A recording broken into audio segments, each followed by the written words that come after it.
Good afternoon. My name is Drew Tilley. I'm a senior here at the University of North Carolina at Charlotte studying finance, and I wanted to talk with you all today about a rather controversial yet pioneering topic, psychedelic therapy. Through this presentation, I intend to shed light on a field of medicine that has been demonized by politicians and shunned by modern medicine unfairly and unethically, all because we simply do not understand it. So sit back, relax, and let me educate you. Change slide. If you are not familiar with the phrase psychedelic therapy or its practices, please let me enlighten you. Psychedelic therapy refers to the therapeutic practices involving psychedelic drugs, oftentimes utilizing serotoninogenic psychedelics such as LSD, psilocybin, DMT, MDMA, mescaline, and 2CB. In psychedelic therapy, in contrast to conventional psychiatric medication taken by the patient regularly or as needed, with additional sessions both before and after in order to help integrate experiences with this drug. Now I'd like to briefly talk about the history of the practice.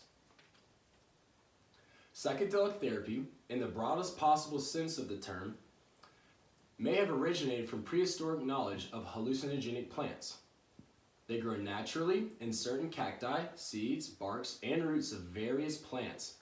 Since ancient times, shamans and medicine men have used psychedelics as a way to gain access to the spirit world. Though usually viewed as predominantly spiritual in nature, elements of such psychotherapeutic practices can be recognized in the ethnogenic or shamanic rituals of many cultures. Change slide.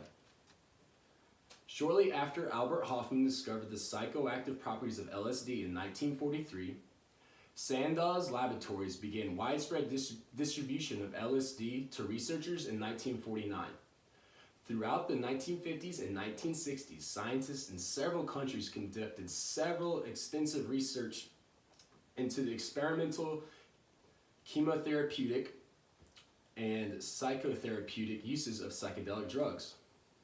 Referring to Lester Grimspoon, the associate professor of psychiatry at Harvard University, between 1950 and the mid-1960s, there were more than 1,000 clinical papers discussing roughly 40,000 patients, several dozen books, and 6 international conferences on psychedelic drug therapy. Proponents believe that psychedelic drugs facilitated psychoanalytical processes, making them particularly useful to patients with conditions such as alcoholism, autism, terminal illness, and addiction that are otherwise difficult to treat. Researchers like Timothy Leary felt psychedelics could alter the fundamental personality structure of subjects' value systems on an individual to great potential benefit. Beginning in 1961, he conducted the experiments with prison inmates to reduce recidivism with short, intense psychotherapy sessions. Participants were administered psilocybin during these sessions, weeks apart, with regular group therapy sessions in between. Almost all publications and most therapeutic practices in this field have now come to an end, sadly. However, as much of legal and financial obstacles as because of loss of interest. Transition to my next topic, which will be the prohibition on psychedelic therapy. Change slide.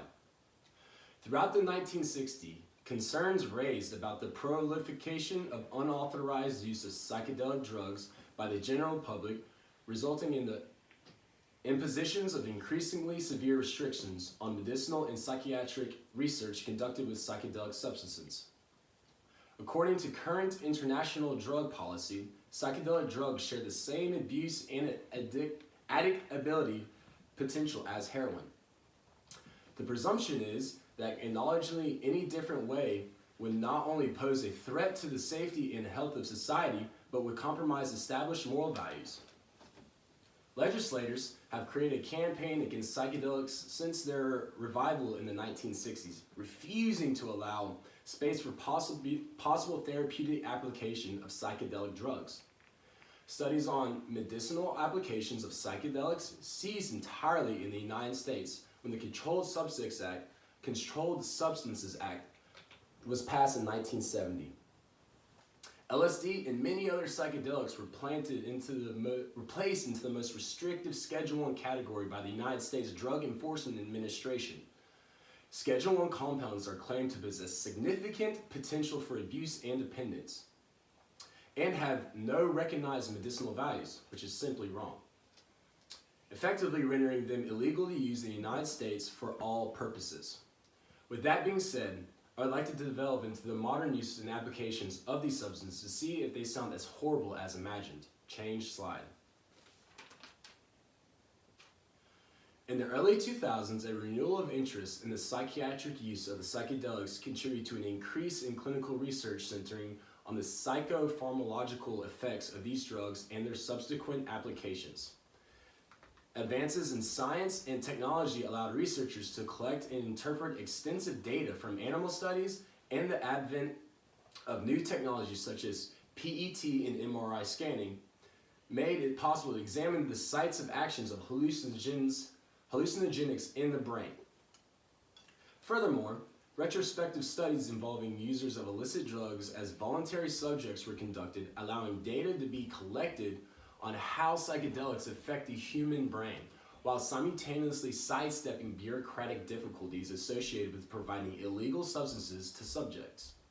Much of the renewed clinical research has been conducted with psilocybin and MDMA in the United States with special permission by the FDA, while other studies have investigated the mechanisms and effects of ayahuasca and LSD found in LSD.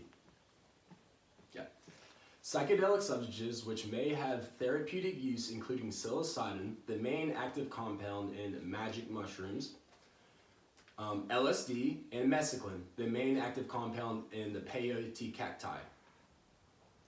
Although the history behind these substances has hindered researchers into the potential medicinal values, scientists are now able to conduct studies and research that was halted in the 1970s.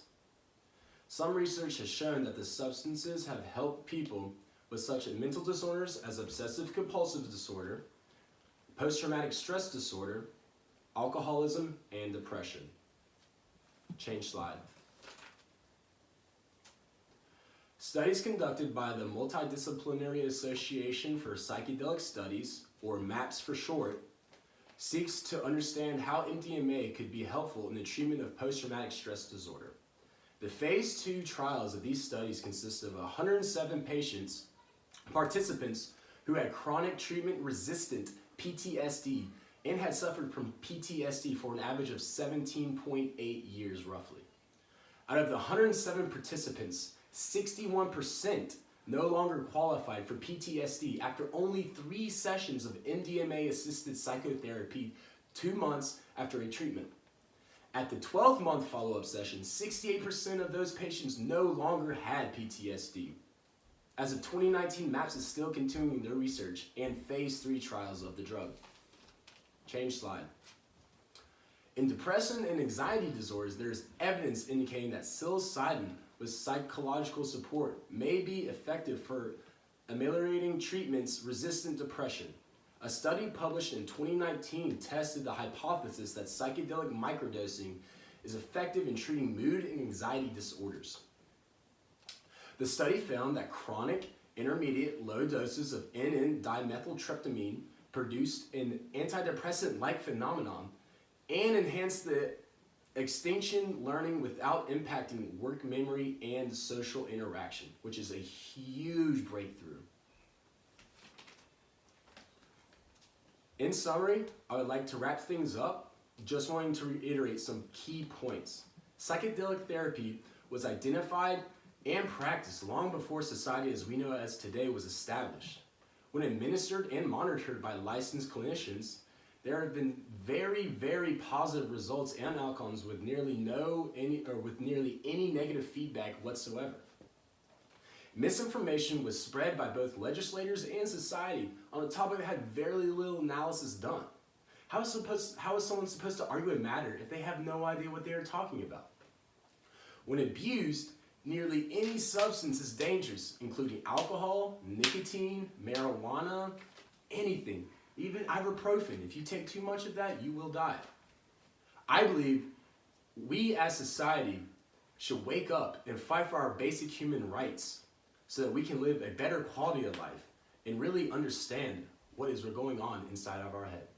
Thank you. My name is Andrew Tilley, and thank you for listening to this message.